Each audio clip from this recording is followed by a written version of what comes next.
possible. We shall move to questions without notice. Are there any questions? And I give the call to the Honourable Leader of the Opposition. My question is to the Prime Minister. Labor has been in government for almost 4 years. Inflation is rising, businesses are closing, and Labor's policies mean there will be no Christmas interest rate relief. This Prime Minister promised no one would be left behind, but because of Labor's failures, today's Food Bank report reveals that 50% of renting households and nearly 70% of single-parent households are going hungry. Prime Minister, will you take responsibility for the fact that under your watch, millions of Australians cannot afford food? Call to the Prime Minister. Thanks very much, Mr Speaker. Well, our economy is continuing to grow. Inflation is half of what we inherited. Real wages have increased. Interest rates have started to fall. But we understand that the work of good government and the work of addressing cost of living pressures is never done, which is why we continue to act on cost of living measures. We understand that people are under pressure, but they would have been under more pressure had they not got an income tax cut that was opposed by those opposite, except for, of course, at the higher end. They would have been under more pressure if inflation still had a 6 in front of it, which is what we inherited. They would have been under more pressure if the more than 1 million jobs that have been created on our watch had not have occurred. Women in particular would have been under more pressure if the gender pay gap wasn't the lowest it has ever been. Workers in aged care would have been under more pressure had they not got the substantial pay increases that were funded by this government. Workers in childcare would have been under more pressure had they not got the pay increases that childcare workers have now got in order to be sustained. Workers would have been under more pressure had the 4 increases in the minimum wage not been advocated by this government and the Fair Work Commission had not listened to this government. The easy task is to identify a problem. The difficult task is delivering a solution. My government is committed to delivering solutions right across the board, whether it be addressing people on the minimum wage, whether it be the increases in payments that we've made, the energy bill relief, the cheaper medicines, the cheaper childcare, the tripling of the bulk billing incentive for Medicare, the delivery of urgent care clinics. I tell you what, the over 650,000 Australians who benefited from free TAFE understand that that doesn't just skill them up for a better job. It doesn't just improve the national economy by providing employers with the skilled workforce that they need. It is also cost of living relief. Cost of living relief that was dismissed by the Leader of the Opposition, who said that people don't value it if they don't pay for it. Well, we make no apologies for that fact. We make no apologies for the fact that we've delivered when it comes to increased support for rent assistance, that we're delivering increases in support for social housing as well. Call to the honourable member for Bonner. Thank you, Speaker. My question is to the Prime Minister. How is the Albanese Labor government delivering on its commitments to ease cost of living, get wages up and strengthen Medicare? Are there any risks threatening these plans? The call to the Prime Minister. Well, I thank the member for Bonner for her question and for her strong advocacy of that local community. As someone who I campaigned with in the lead-up to May the 3rd, I understood how connected she was with that local community and how passionate the member for Bonner was about making a difference to people's lives, making a difference by easing the cost of living pressures, making a difference by getting wages up, making a difference by strengthening Medicare, and of course there'll be an urgent care clinic in the member for Bonner's electorate very soon. At the election, we promised to keep acting on those things, and they're certainly our focus right now. 111,385 cheaper home batteries installed since July 1. And the last time I was in, the member for Bonners Electorate, we stood in a backyard there and looked at the real difference that it was making. The solar panels on the roof, the battery, making sure that that energy is stored, reducing bills permanently for that family. The $10,000 bonuses delivered for construction apprentices.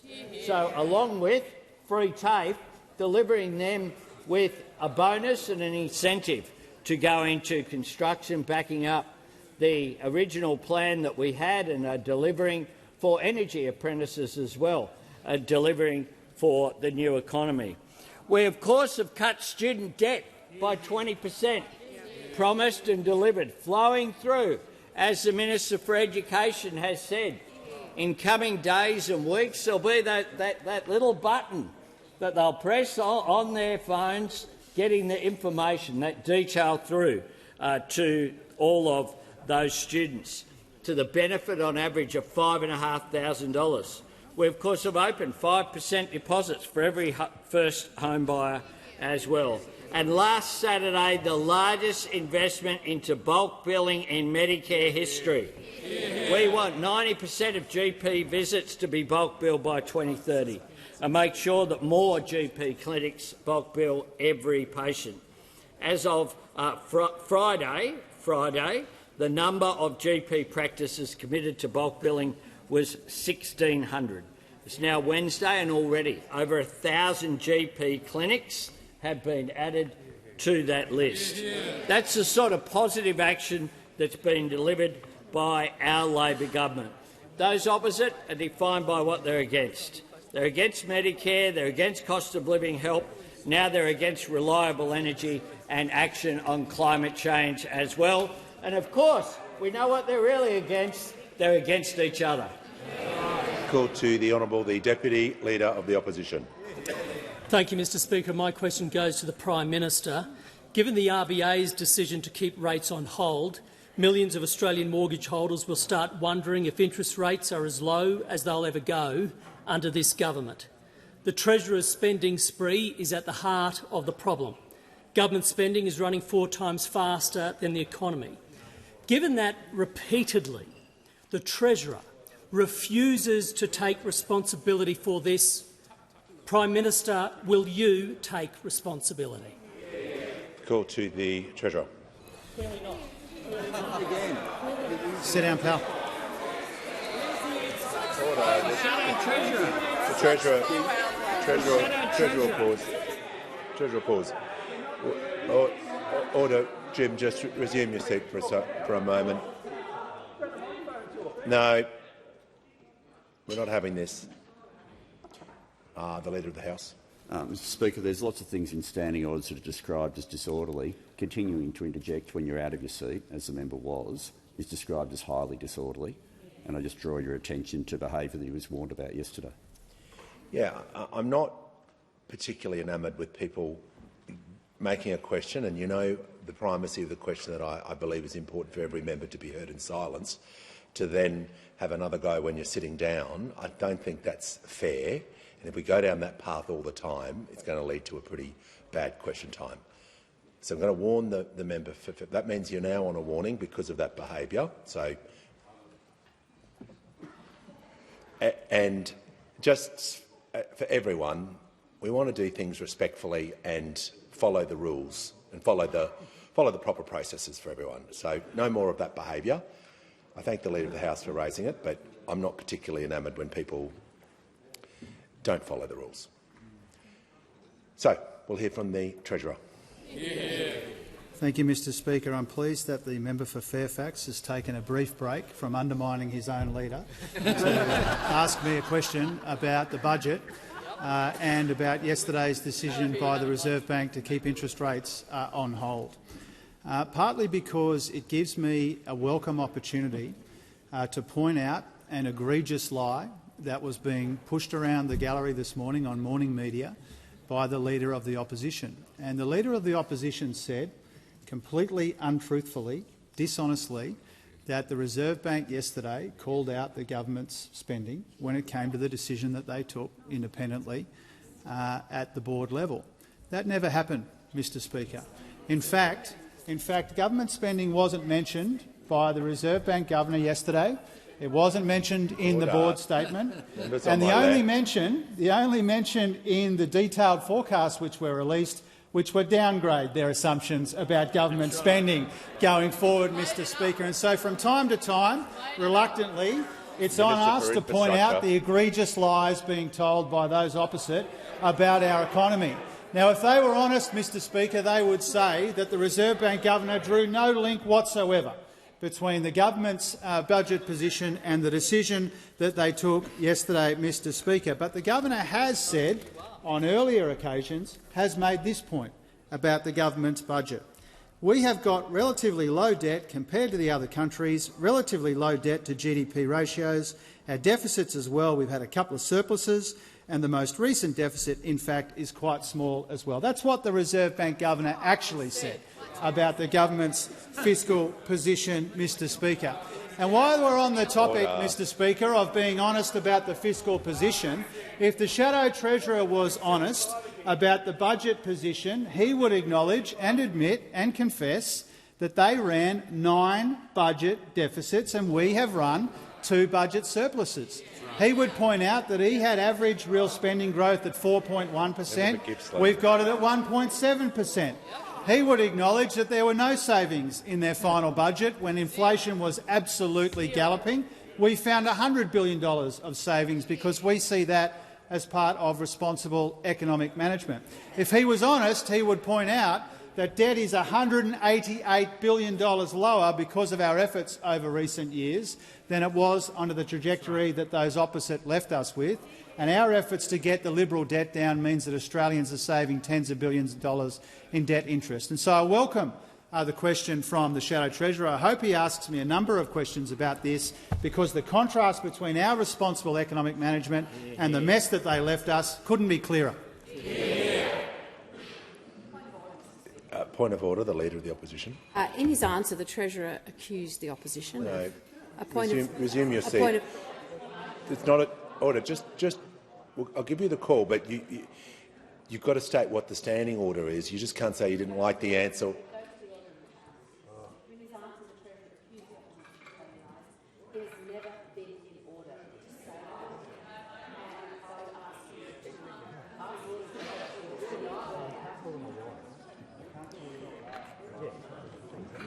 Order. The Leader of the House. Mr Speaker, there's a whole lot of precedent in characterising an individual as a liar, but which was not done. In referring to a comment. You can resume your seat, and then you will get the call.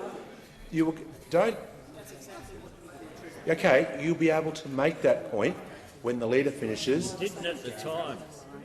Keep up. Just everyone, you will get the call.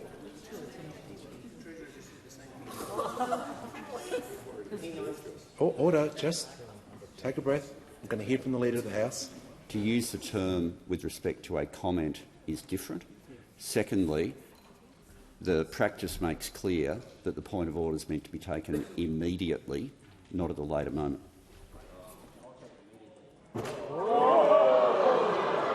The manager is entitled to order. Members on my right, the manager is entitled to take his point of order now. Yeah. No. You are hopeless. You are hopeless and a liar. Lying to the Australian people. If lying is in order, then lying is in order. This is a liar. A liar.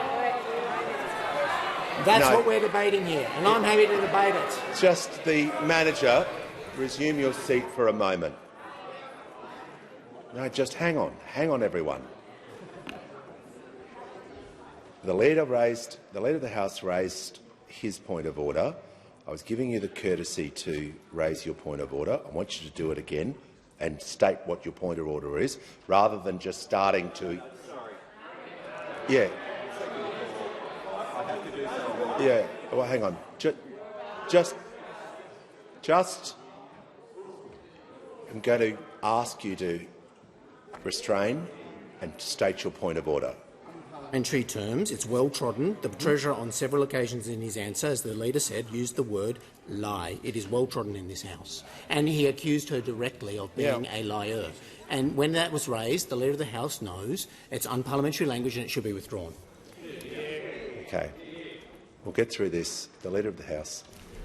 On a separate point of order, the comments that were just made in the earlier moment when I stood up, by the Manager of Opposition Business are seriously disorderly under every definition, including his own. He knows it. He only did it for the purpose of disrupting the House. He did it for the deliberate purpose of being disorderly. Okay, this is how we're going to handle this, because I don't want anyone called liar. I don't want anyone called accused of lying, right? The practice is crystal clear on that. The Treasurer didn't accuse an individual. He called the party. So, order. I didn't hear him accuse an individual of being a liar. Okay.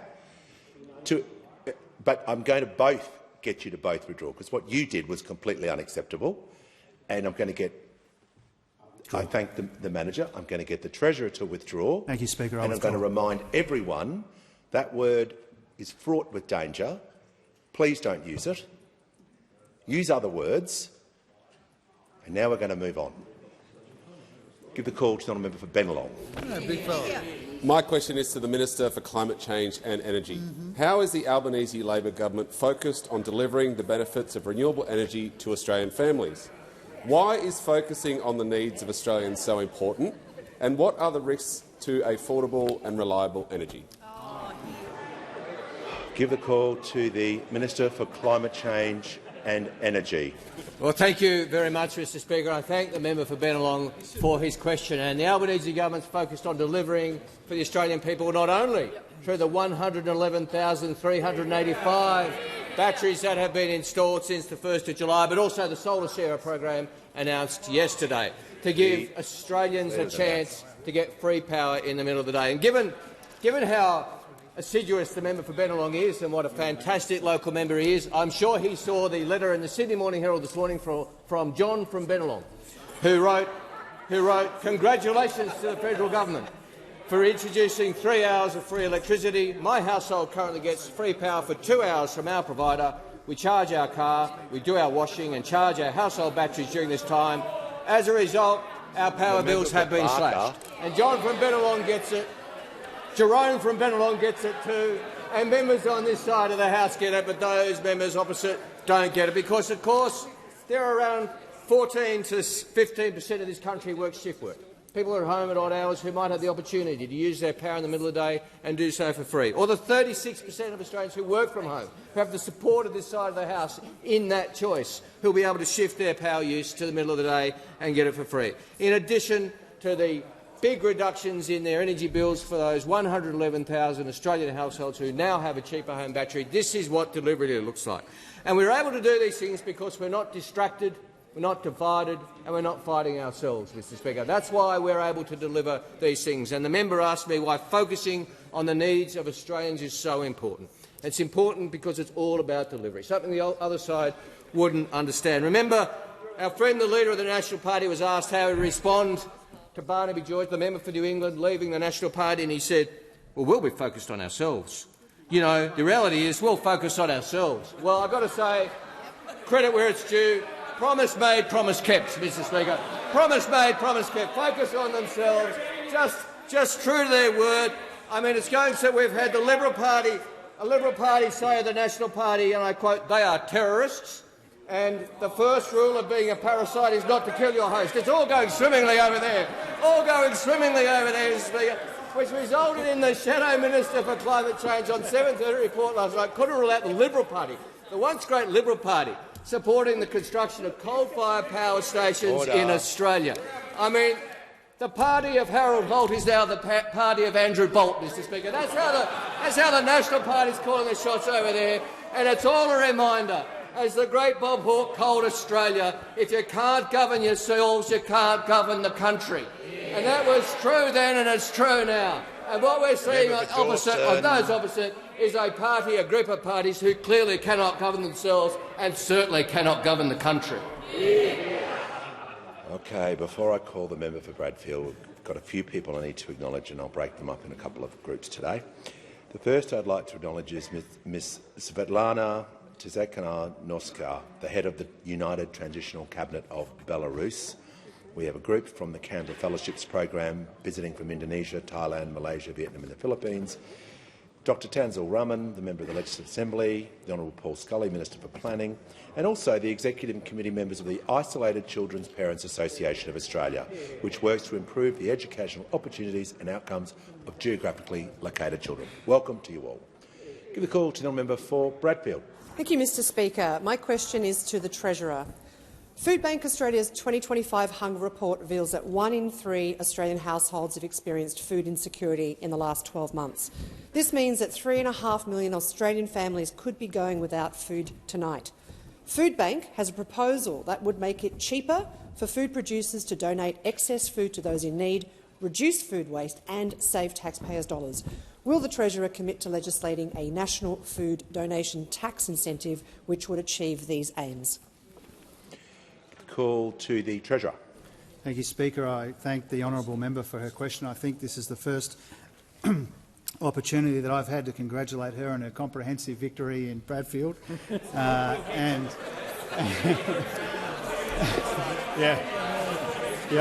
Order.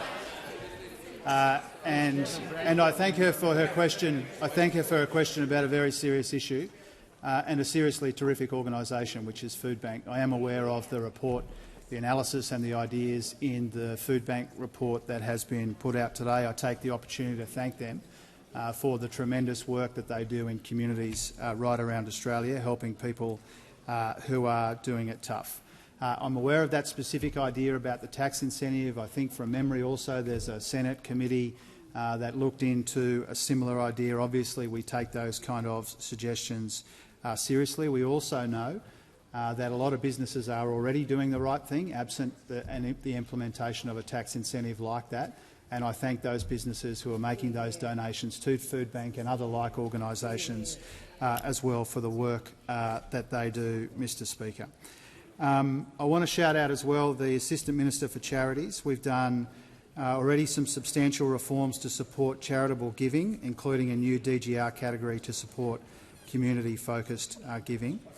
And we also know that there is more than one way to help these wonderful organisations doing the right thing by people in our local communities. It is a source of some pride to me, and I think to Minister Rishworth, who did the work on this in the last term of the parliament, that this government is providing an additional $20 million each year to help food and emergency relief organisations. We took that decision in an earlier budget. Some of the organisations in the member for Bradfield's electorate are benefiting from that, the Salvos, Vinnies and Lifeline, I think, just to name 3. And it means that our total investment in these services is gone up to $460 million over 5 years. Now, the opposition leader also asked about Foodbank, I think in her first question to the Prime Minister. But what was missing from the opposition leader's question was that when those opposite were last in government, they cut $20 million a year from these programs. They actually cut these programs for Foodbank. And they also opposed our tax cuts, the Leader of the Opposition. Efforts to boost wages. They opposed our cost of living help. And so the point that I'm making in considering the idea put forward by Foodbank is we have restored the funding that those opposite cut. That's because we know the important work that Foodbank and others do, and we've also found other ways to help people who are under pressure. Energy bill relief, permanent increase to working age payments, rent assistance, tax cuts, boosting real wages and the like. We're a Labor government. We're always looking for ways to help people with the cost of living, especially the most vulnerable. Foodbank is the same. Sounds like the member for Bradfield shares our interests too. Give the call to the member for Sturt. Thank you, Speaker. My question is to the Treasurer. What is the Albanese Labor government doing to make the most of the global transformation to cleaner, cheaper and more reliable energy? How does this compare to other approaches? Call to the Treasurer. Thanks, Mr Speaker, and thanks to the member for Sturt for the question, but also for the helpful role that the member is playing already in our climate and economic policies as a relatively new member of this place. The member for Sturt understands, and we understand, that the transition to cleaner and cheaper, more reliable energy is a golden economic opportunity for our country, for our economy, for our people as well. And our economic agenda is all about making the most of this big economic transformation to net zero. We know that what's making the electricity network less reliable is the ageing coal-fired part of the network. And as that becomes less reliable, as more and more of those generators come out of the system, the onus is on any responsible government to replace that with cleaner and cheaper, more reliable energy. And that's why when we released our 2035 targets, Mr Speaker, we put out the Treasury modelling that supported the decisions that we have been taking to get that cleaner and cheaper, more reliable energy into the system, because we know that when you provide that certainty and you provide that clarity, then investors can invest in the energy that we desperately need in our economy and in our communities, Mr Speaker. That's what an orderly transition is all about. Now, the Treasury modelling concluded that the only thing worse than a disorderly transition to net zero is the policy position that those opposite will now adopt. The least responsible course of action would be to abandon net zero. This is what the Treasury said. This is what the Treasury said. Not pursuing net zero by 2050 risks lower economic growth, reduced investment, missed export and employment opportunities and higher electricity prices. The economic costs to Australia of not pursuing net zero will be significant and consequential.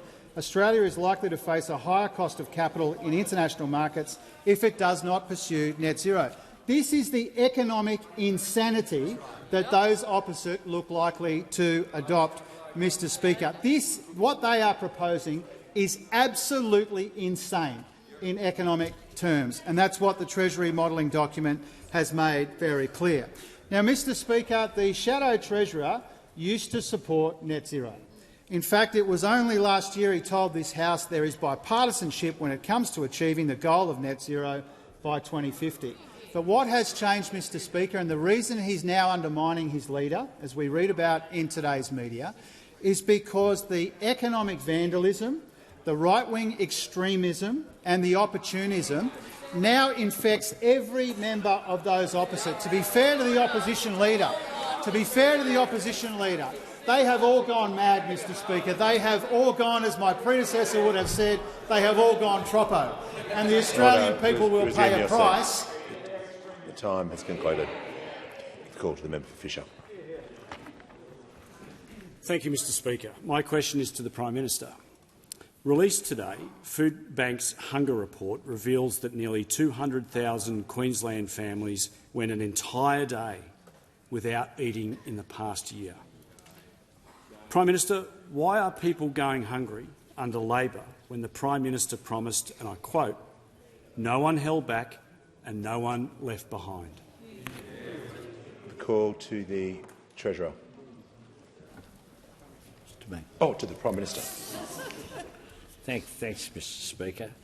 I thank the member for his question. And as the Treasurer has just told the House, it's somewhat perplexing how in Tactics Committee, when someone came up with the question of let's ask about Food Bank, someone didn't go, well, actually, what might be a little bit uncomfortable is the fact that we ripped out $20 million per year out of funding for Food Bank.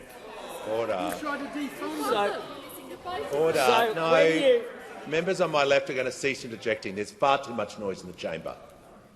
The Prime Minister has been asked a question. He's going to be given the respect of being heard in silence.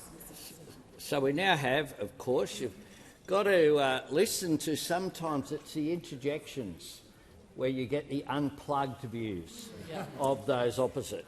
And we just had, this is about a report from Food Bank, from the Leader of the Opposition. So don't worry about the fact that we ripped money out of Food Bank, unlike this government that have provided additional money for services to make a difference. Just like in my previous answer, the member for Durack interjected that paying people in aged care to look after our oldest Australians better and childcare to look after the youngest Australians was unsustainable. That was the interjection, and she nods correctly there. That was the view. Just like yesterday, the member for Wright interjected across that funding public housing and looking after people in the housing sector and increasing rental assistance wasn't necessary under the former government because there wasn't an issue. We didn't need a housing minister under them. The Prime Minister, on a point of the Prime Minister will pause, and I'll hear from the Leader of the Opposition. A point of order on relevance, Mr. Speaker. Sledging the opposition does not answer the question, which is about. Yeah, I've been precisely trying to deal with points of order. That kind of language is completely unacceptable.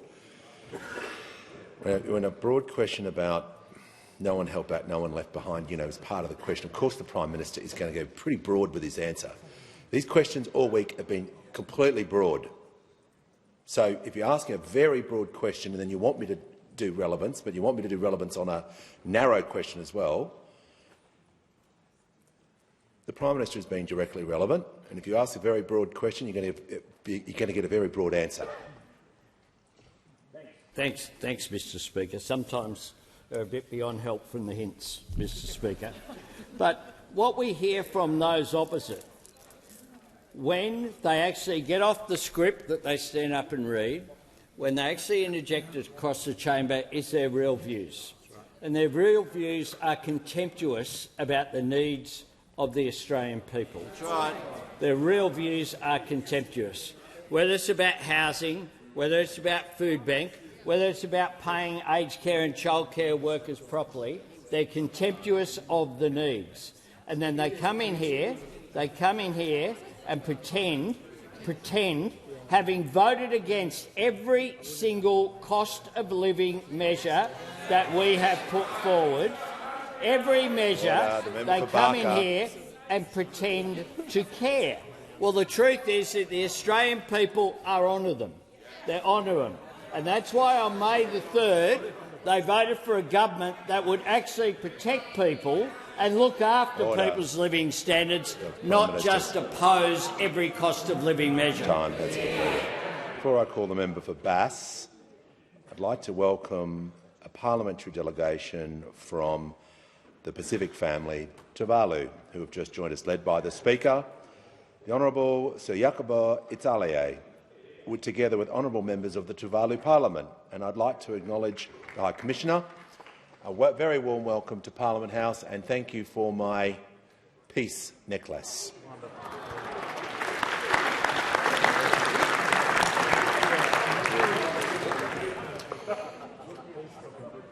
Hope it works. I give the call. Order. Give a call to the honourable member for Bass. Hear, hear. Thank you, Speaker. My question is to the Minister, representing the Minister for Industry and Innovation. How is the Albanese Labor government's approach to delivering reliable energy helping to secure the future of the Australian manufacturing industry and jobs? What are the risks to manufacturing jobs? Call to the order. Give the call to the Minister for Defence Industry, the Minister for Pacific Island Affairs and the Minister representing the Minister for Defence. Thank you, Speaker, and I thank the member for her question. And I know that manufacturing is an incredibly important part of her local economy. And her community will be relieved to hear that the Tasmanian Government, Hydro Tasmania and Rio Tinto have come to a 12-month in-principle electricity agreement for Bell Bay Aluminium, a business that employs 550 staff and supports nearly 300 local businesses through its supply chain. And I hear the contempt from those opposite about an aluminium smelter getting assistance on an electricity contract. It demonstrates what they think about manufacturing in this country. Speaker, this is a short-term deal, but it provides breathing space for Rio and the state government to negotiate a long-term energy solution that ensures the smelter's viability. And this is important because Bell Bay is a cornerstone of the local Tasmanian economy. And the Albanese Labor government recognises the importance of smelters like Bell Bay, not only to the economy but to workers and families in the community itself. And that's why we're building a reliable energy system that will secure Australian competitiveness for decades. That's what a Future Made in Australia, the Capacity Investment Scheme and the CEFC all do, making sure we have cheap power and in turn a vibrant and world-class industrial sector that delivers good jobs. And again, I hear the interjections over there about our efforts to save manufacturing. Again, it demonstrates their contempt for manufacturing and the communities that rely on these well-paid, secure jobs. Again, their opposition to intervention demonstrates their unfitness for government. Mr Speaker, we're getting on with the job with supporting manufacturing in this country, while those on the other side demonstrate their contempt. And you had to see it in government as well, where they delivered 22 failed energy policies, where under their watch 24 of 28 ageing coal-fired power stations announced that they were closing within a decade when they were in power. You'd hope, Mr Speaker, that they'd learned from the past. The fact is, the only way to keep the lights on and reduce power bills is to accelerate the rollout of renewables, firmed with storage and backed by peaking gas. It's the cheapest approach as well. But all those opposite do is oppose and obstruct the rollout of renewables. The truth is, Speaker, the Liberals and Nationals aren't listening. They've got no new ideas. All they've got is contempt for manufacturers, continued opposition to our efforts to make power cheaper through rolling out renewables, continued opposition to our support for industries through tailored packages. In the end, all we have from over there is obstruction, contempt for jobs and contempt for the communities that rely on those good-paid, secure, highly skilled jobs. Call to the member for Riverina. Thank you, Mr Speaker. And my question, without notice, is to the Minister for Climate Change and Energy, and I refer to Labor's disastrous solar sharer program. Senior energy analyst Saul Kavanagh has slammed Labor's thought bubble as, quote, another poorly thought-through market intervention, and warned, quote, the window of free electricity during the day will have to be offset by higher prices at other times to cover the fixed costs. Minister, by how much will other electricity users have to pay to subsidise this folly? Call to the Minister for Climate Change and Energy. Well, thanks very much indeed to the member for the question, Mr Speaker, and I think I do need to advise the honourable member, my friend, that he could have found a better expert than that. Because that individual, last I saw him, he was cutting videos against me and the seat of McMahon, Mr Speaker. That's how impartial he is, to support an independent candidate in McMahon. So, you know, not sure he's the sort of person I'd be quoting. Maybe you could have quoted the Chief Executive of the Climate Energy Finance, who said, "This is excellent, Minister." Oh, look. It doesn't take much to trigger them, does it, Mr Speaker? You mention clean energy and away they go. I mean, yesterday we mentioned the Business Council of Australia and that set them off, Mr Speaker. You can't win. We had Brand Black, the Chief Executive of the Business Council of Australia, former Chief of Staff to Dominic Perrottet, the Liberal Premier of New South Wales, and they said, "Oh, he's not credible. He's not credible," they said. And now I quote the Chief Executive of Climate Energy Finance, who said, "This is excellent, Minister. This means many, many more consumers will benefit from free power at zero cost to the market and massively incentivise demand load shifting to the middle of the day." Or Stephanie Bashir from Nexia Advisory, a private sector advisory company, who said this policy will incentivise consumers to move their energy consumption to cheaper times of the day. That is good for their bills and good for the network. Crucially, it will force big energy to fix their systems and to innovate. Or, this will set them off, I apologise in advance, Mr Speaker.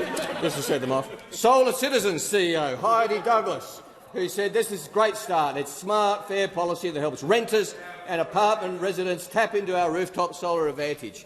But enough of organisations. Let's go to individuals, shall we, Mr Speaker? Feedback on the government's policy. Paul Mitchell, who we saw on social media. This is a fantastic initiative by the government.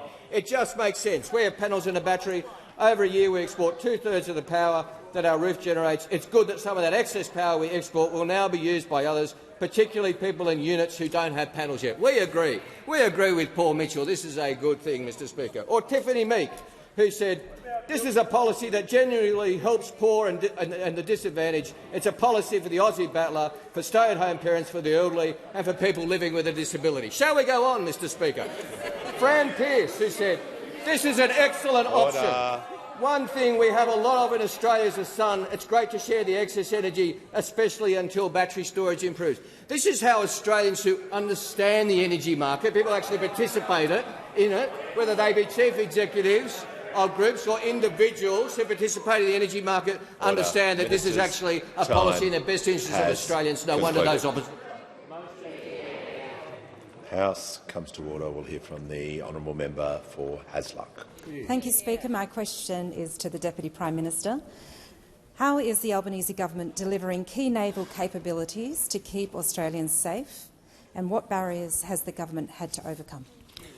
Call to the Deputy Prime Minister and Minister for Defence. Well, thank the member for her question, acknowledge her service. In Sydney this week is the Indo-Pacific International Maritime Expo, Indo-Pac 25, and in conjunction with that is the Chief of the Royal Australian Navy's Sea Power Conference, at which there are 58 nations represented, including 35 Chiefs of Navy, everyone from the head of the Spanish Armada to the Chief of the Chilean Navy to Admiral Kaler, the Commander of the United States Pacific Fleet. And building our own sea power is a key part of the Albanese government's increasing Australia's defence capability. It's no coincidence that our most recent decisions have been focused on our Navy.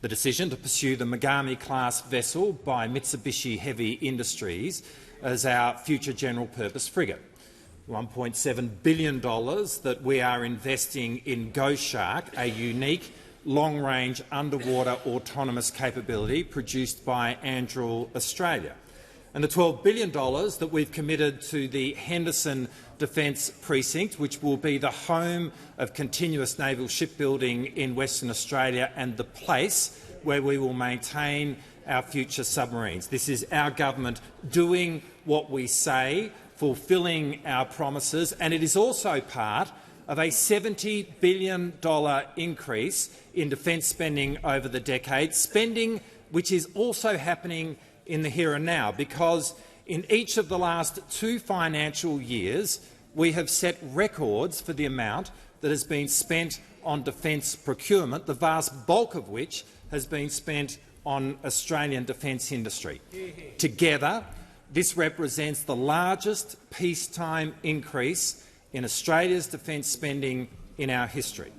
And it could not stand in more stark contrast to what we see from those opposite, not just when they are in government, but in opposition as well, because when it comes to defence policy, they are lazy, they have gone on strike, their shadow minister has been described as a terrible retail politician, and these are not my views, these are the views of Peter Dutton, the former leader of the opposition, who until recently sat in that seat for 3 years and as such, on this topic, could rightly claim to be an expert witness. Well, while those opposite have gone AWOL when it comes to defence, our government is delivering for our nation to keep Australians safe. Call to the honourable member for Cook. Thank you, Mr Speaker. My question is to the Prime Minister. Yesterday on Sky News with Kieran Gilbert, the member for Solomon promised a 20% reduction to Australia power bills. The member said it's pretty clear there's going to be, from what the National Market Commission is saying, there's likely to be over the next decade a 20% decrease in power bills. When asked if he stood by this claim, he said, I quote, "Absolutely." Prime Minister, is a 20% decrease in power bills now your government's policy? Call to the Prime Minister. I thank the member for Cook for his question, but I am somewhat sceptical about the premise there, because the premise is that a non-coalition member was on Sky News yesterday. Because what I've looked up, Mr Speaker, Order. Is that one by one, the member for Cook one by has one, asked his question. Every member of the National Party and of the Liberal Party are queuing up to be on Sky News to attack each other, to point out the issues that were said, and of course Kieran Gilbert is a very good interviewer. A very good interviewer indeed. But I've got to say, I missed his interview yesterday. I missed his interview yesterday. But I am aware of what the member for Cook has said about the issues when it comes...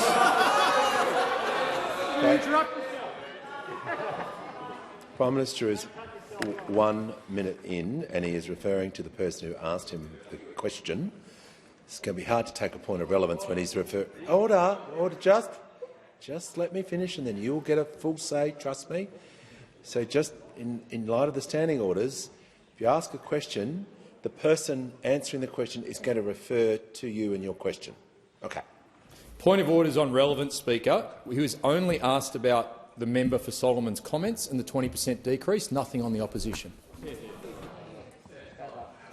Well, yes, you were. I don't know what the Prime Minister was going to say because he was going to mention you. So, all right, the point of relevance has now been taken. There can be no more points of relevance. So the Prime Minister has the call, and I'm going to listen carefully to make sure he is being directly relevant. There were a range of issues in the question. One was about Sky News, and I've said that, yeah, I'm surprised that there was any room for anyone but members of the coalition. I was asked. I was then asked, of course, about Kieran Gilbert, and I've praised Kieran Gilbert. It was he did a terrific job.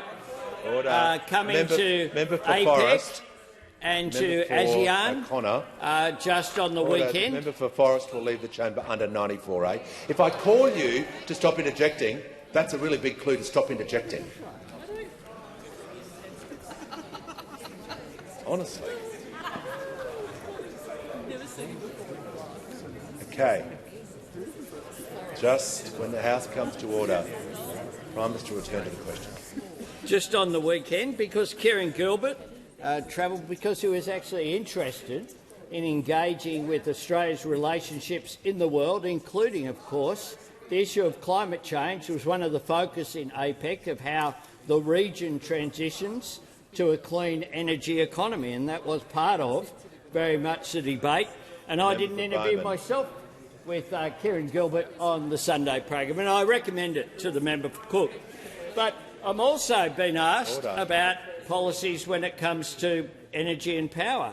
And I am aware, given I was asked by the member for Cook, that when he was working at McKinsey, he produced an article titled Carbon Light, How Australia Can Power Ahead in a Net Zero World.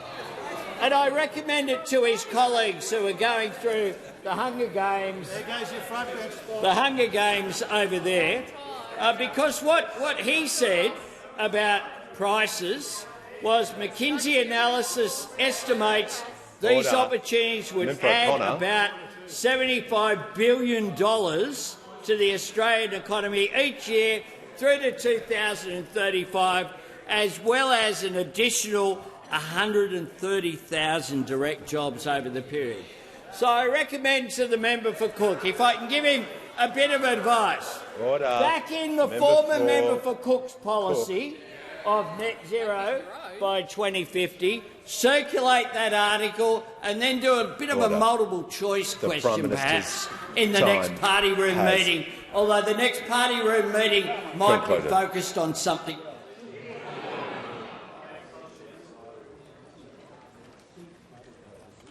The House comes to order. We'll hear from the honourable member for Bendigo. Thank you, Speaker.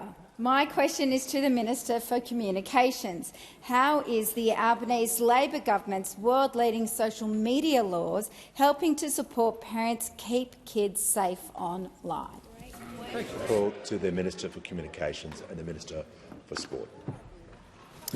I thank the member for Bendigo for her question and for her genuine commitment to delivering future-facing policy for all of the young people that she represents in her beautiful part of the woods. Mr Speaker, protecting children in a digital age is a challenge that is confronting the world. Predatory algorithms, harmful content and toxic popularity meters are targeting children at a critical stage of their development. The Albanese government understands the need to be on the front foot of this rising threat with decisive and comprehensive action. and we are implementing world-leading reforms to reduce online harms experienced by young Australians, including delivering historic legislation to delay access to social media until the age of 16. Today, I confirmed for parents alongside the eSafety Commissioner the 9 platforms that must take action to remove underage accounts from 10 December. YouTube, Snapchat, Instagram, TikTok, Facebook, Reddit, Kik, X and Threads. Mr Speaker, we know social media is doing social harm and we are calling time on it for kids. We want kids to have 3 more years to build resilience in the real world. We are not chasing perfection, we are chasing a meaningful difference. This law is world-leading and now countries across the world are following our lead. Denmark, Greece, Romania, France and our friends across the pond in New Zealand are all introducing a minimum age for social media. At Australia's United Nations event, the European Commission President Ursula von der Leyen said she was inspired by Australia's bold move to introduce the ban and has created a task force to see how that same law could apply to the EU. Because, as the President said, parents, not algorithms, should be raising our children. Mr Speaker, the Republican Governor of Utah, who I met a few weeks ago, said he is cheering on Australia. Even Piers Morgan has backed our law, saying the Aussies have it right. Online platforms can target children with chilling control, and now we are mandating they use that same technology to give them 3 more years to build resilience. The Albanese government will never back down from this fight. We are on the side of parents, not platforms. There is a place for social media, but there is not a place for predatory algorithms, harmful content and toxic popularity meters that continue to cause our children harm.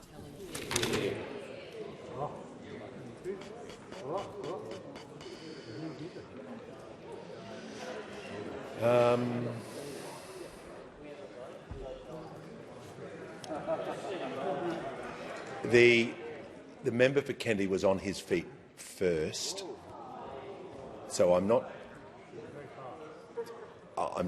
I'll give the member for Kennedy a call, and perhaps in future we can discuss the arrangements so that the Speaker is aware of who the question is going to. So the member for Kennedy has the call. Agriculture Minister, over 25,000 square kilometres in northwest Queensland, Australia's cattle heartland, is now overrun by the prickly acacia weed tree. In contrast, buffalo grass now covers vast tracts of what were once barren wastelands. Buffalo's restoring riverbanks, deepening streams, many of which are now flowing again.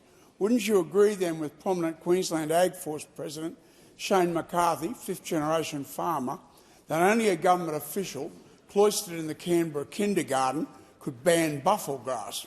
For heaven's sake, Minister, will you put a stop on this madness urgently? Otherwise, won't you preside over a 7% drop in Australia's 5th largest export industry, beef? Call to the Minister for Agriculture, Fisheries and Forestry.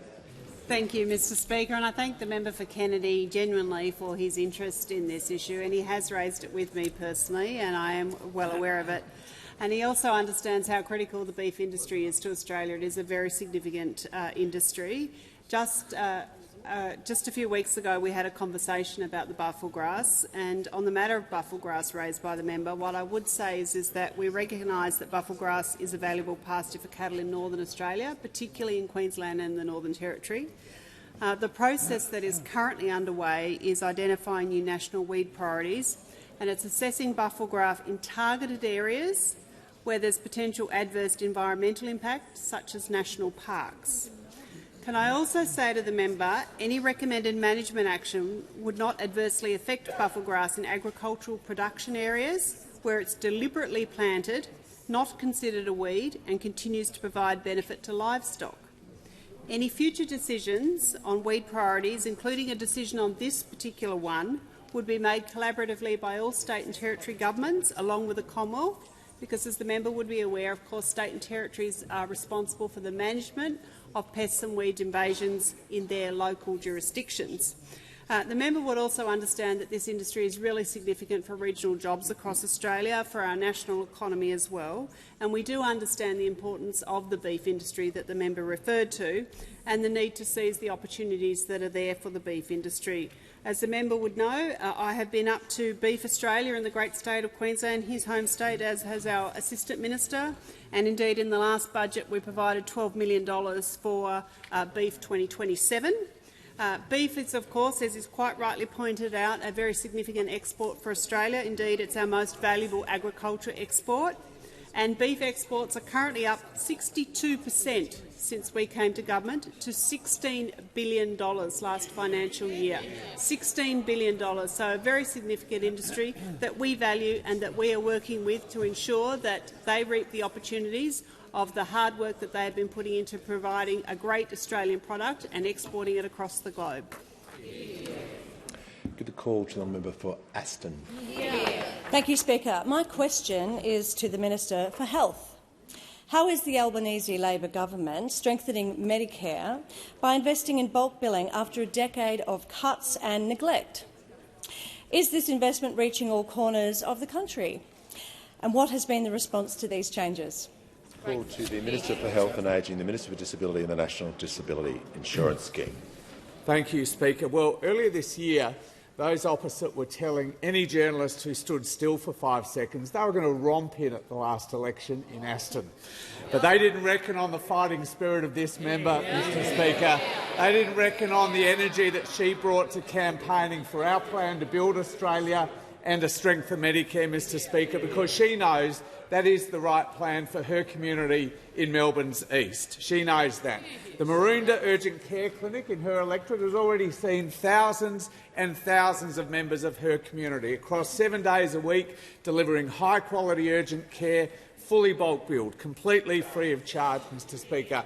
And in just the first week of our record investment in bulk billing, Mr Speaker, the number of GP clinics in the electorate of Aston that are bulk billing all of their patients all of the time has tripled, Mr Speaker. It has tripled, and that number is just going to keep growing. And this investment, as the question indicates, has obviously been very broadly supported by patient groups. And I know that as a cancer survivor, this member is particularly focused on the response of a group like the Cancer Council, Mr Speaker, who has said this is a significant step forward for cancer care in Australia, saving patients hundreds of dollars and strengthening the involvement of general practice in cancer care and support.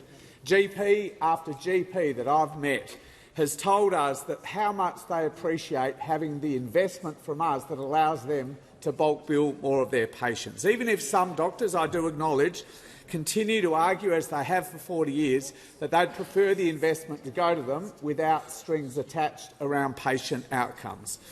But then there's the coalition, Mr Speaker, and there's the coalition. The day before our record investment, which apparently they supported in the election campaign, had even started, the Shadow Minister already said it was unravelling.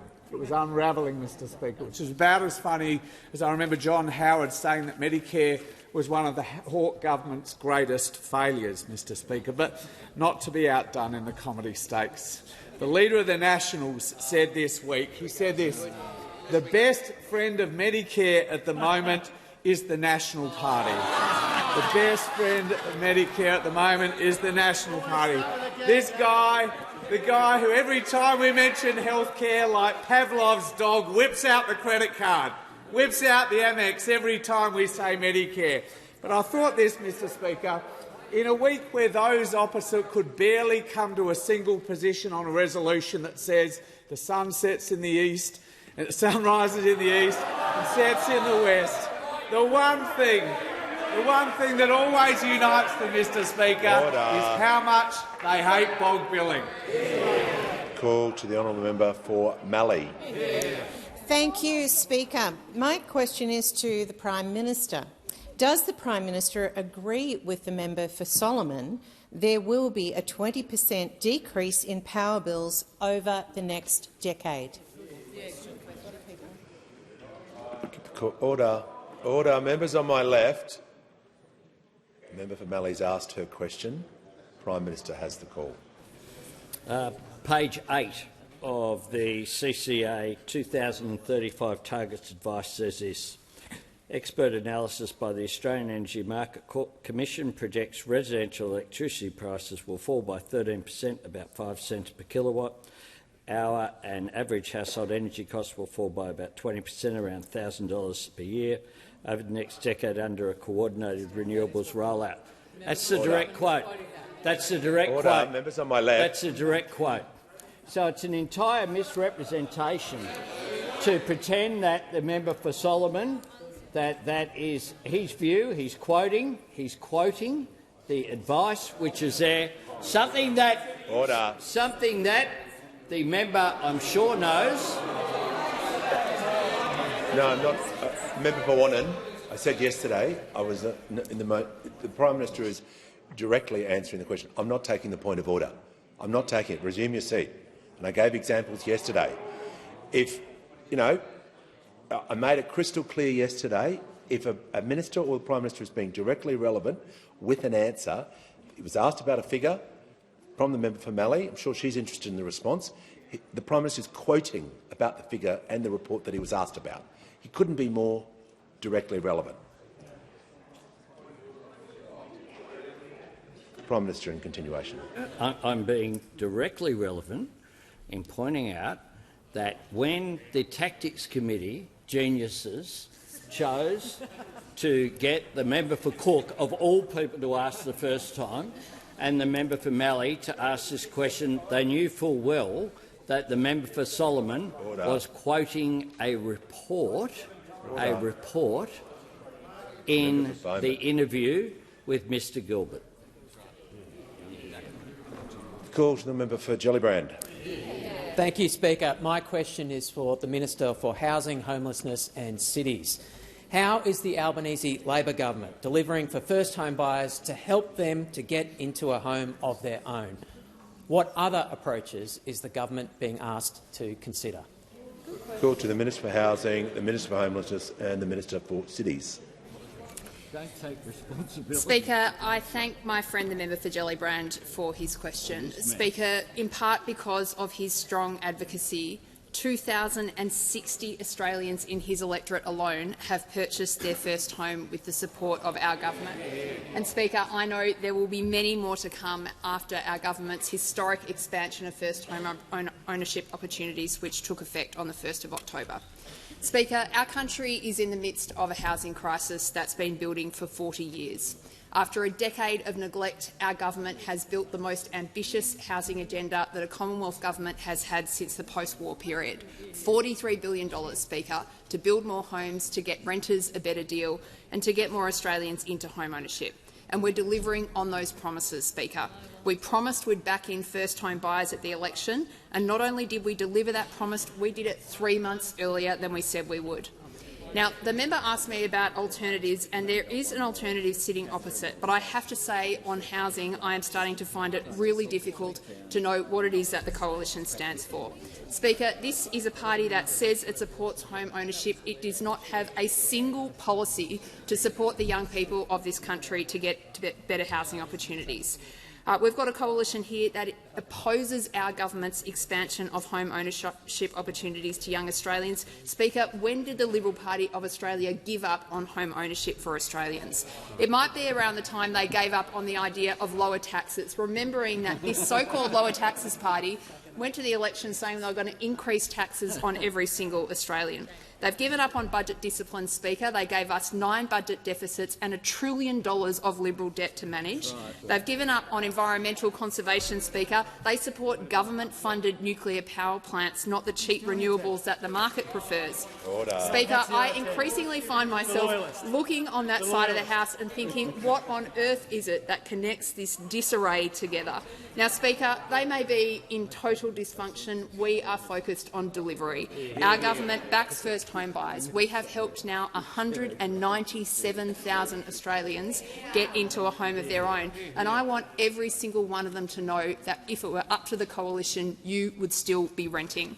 Speaker, I want the member for Wright to say to his 2,256 Australians in his electorate that he would prefer that they were still renting, not having had the home ownership opportunities they're getting under our government. Now, Speaker, those opposite might have given up on the great Australian dream, but our government hasn't. To Australia's first home buyers, we see that you are struggling. You face a big challenge, but we are on your side and we always will be.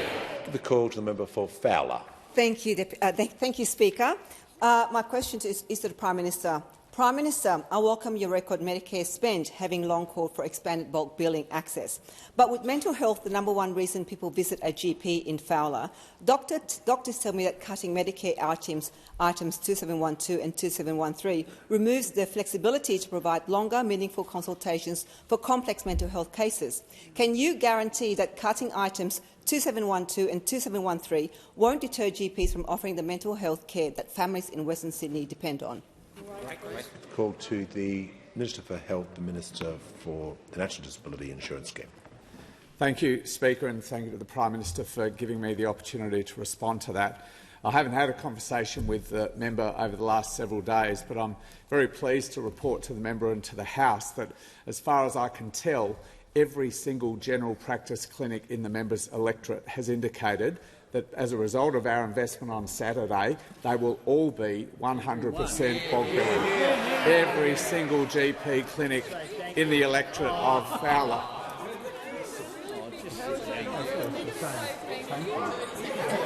Order. The Minister was talking about Medicare, but I'll listen to the member for Fowler on a point of order. Thank you, Speaker. It was very specific, asking if the Minister of the Government will guarantee the cutting items 2712 and 2713. I understand that Medicare spend, I know that that's what the government has been talking about, that you spent millions, 8.5, but I'm asking specifically 2712 and 2713. Yeah. The member for Solomon is warned. The Leader of the House. Speaker, just to the point of order, there's a practice that's developed in points of order on relevance where people consistently quote only a small part of a longer question, and you have given ruling after ruling making clear that the relevance rule applies to any part of the question, and if people don't want there to be parts of the question that deal with anything other than their final few words, they should only ask the final few words. Yeah, it places me in a difficult position when you ask a question about Medicare and you include things. That's okay. Resume your seat, Member Fowler. And then the Minister is referring to that part. Now, he's 2 minutes 29 to go. He may be going to address that part of the question. I don't know. Right? Order. He may be focusing on that part, but we've only got one shot at taking a point of order on relevance. And I'll just remind members, probably it's best to keep that at the end, because once that's gone, it's gone. And it's very difficult now because I don't know what the Minister is going to refer to in terms of mental health.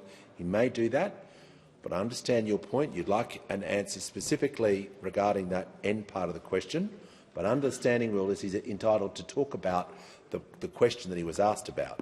So anyway, I'll listen carefully and I'll make sure he is being directly relevant, and I'll make sure he continues to be directly relevant. The Minister has the call. Thank you, Speaker. I must say I'm a little surprised at the member's minimisation of the impact of the biggest ever investment in bulk billing in her electorate, given that, as far as I can tell, no electorate represented in this place has got the sort of result that I just reported has come from Fowler. And the relevance of that is that if you read the annual report from the College of GPs, increasingly they say the #1 issue that GPs are consulted about 70% of GPs report this, I think. The #1 issue they are consulted about is mental health. It is their bread and butter work, and the affordability of access to GPs is more important for mental health support than probably any other condition we can think of. So I'm surprised, frankly, that the member would minimise the impact of the record investment that we rolled out on Saturday for the access and affordability of mental health support in GPs. That was one of the overriding priorities when we designed the system that we rolled out on Saturday. So what I can tell the member for Fowler is that constituents in her electorate will have more affordable access to mental health support from their GP than in any other electorate represented in this chamber. Call to the member for Gilmore. My question is to the Minister for Infrastructure, Transport, Regional Development and Local Government. How is the Albanese Labor government helping regional communities stay— The member for Gilmore, the member for Lindsay and the Minister— that's just— if everyone can just remain silent during the question, it will help question time on both sides. So the Minister for Health and the member for Lindsay perhaps can have a conversation outside the chamber, but certainly not during the member for Gilmore's question, because I couldn't hear what she was saying. Let's just keep going, and the member for Gilmore will start a question again so I can hear it. My question is to the Minister for Infrastructure, Transport, Regional Development and Local Government. How is the Albanese Labor government helping regional communities stay connected by keeping Rex Airlines flying? What has been the response? Give the call to the Minister for Infrastructure, Transport, Regional Development and Local Government. Can I thank the member for Gilmore for her question? And I particularly want to note when the Minister for Health was making his response and referred to the wonderful member for Aston and her fighting spirit, well, you couldn't get a match pair with the member for Gilmore. People had written her off, and look at her. She is absolutely amazing, and we're delighted to have her here all the time with us. For towns like Moruya in the seat of Gilmore, Coober Pedy in the seat of Grey and Winton in the National Party leader's seat of Maranoa, Rex is the only airline that connects them to the biggest city in their region. 45 towns in Australia that rely on Rex to get them where you need to go. Our government has been crystal clear from the start. We know that Rex is essential. When Rex hit financial turbulence, we stepped in to keep it flying. This government made a commitment that we would support Rex and the regional towns that the airline rely on the airline. I'm pleased that we've made significant headway on this commitment, with administrators securing a way forward with AirT, subject to the upcoming creditors' meeting next week. AirT, who have significant experience in maintaining aircraft, such as the Saabs that connect our regional communities, and Rex's essential routes served. The government will be, I announced yesterday, supporting AirT in restructuring Rex's existing debts. In exchange for this support, AirT have agreed to a range of commitments that will preserve regional connectivity, including returning more aircraft and increasing the frequency of those profitable flights across the Rex networks. The government will be retaining security over the aircraft and the simulator, and that will ensure that the fleet of Saabs cannot be sold without this government's permission, making sure that guarantee is there. But what we've also done, and we announced yesterday, is that we are also establishing a new $5 million program for local government-owned regional and remote airports that supported Rex throughout voluntary administration. We know that many of them have had to forego money that they would have been able to spend on other things because of that administration. So this government is stepping in, supporting those local councils and making sure that they are able to continue those incredibly important regional airports going. This government has been determined to support Rex from the start, and I'd have to say some of the comments at the time from those opposite, particularly, as I'd have to say, when we were told that we would frankly, it was a bridge too far what we were doing. I think the Shadow Minister said that we were going to crowd out competition from smaller regional airlines and wanting us to break Rex and Rex's routes up. This has been an important process for the government to systematically, seriously work through what has been a difficult problem, and I'm pleased that we now have a pathway forward for regional aviation in this country. To the Prime Minister. Thanks, Mr Speaker. Can I firstly congratulate the Minister on this? Is really an outstanding achievement. Also acknowledge the backing up of what the government did by the member for Riverina during that period as well. This is an outstanding result, and people in regional communities, many of them, ran the risk of being without aviation services, which is about the economy but also about access to health services and education. And I acknowledge that And on that note, Mr Speaker, I ask that further questions be placed on the notice paper. On indulgence, also the Leader of the Opposition. Mr Speaker, I want to give a shout-out to the wonderful pilots and crew of Rex Airlines around the country. Say what an outstanding job they do, as do many other smaller regional airlines, many of whom, as the Shadow Minister correctly said during this debate, were prepared to step up and step in and do what they do better than anyone else in the world. Pursuant to the National Anti-Corruption Commission Act 2022, I present the annual report for 2024-25 of the Inspector of the National Anti-Corruption Commission. Give the call to the Leader of the House with papers. Speaker, these documents are tabled in accordance with the list circulated to the honourable members earlier today. Full details of the documents will be recorded in the votes and proceedings. If members can leave the chamber as quickly and as quietly as possible, I have received a letter from the honourable member for Page.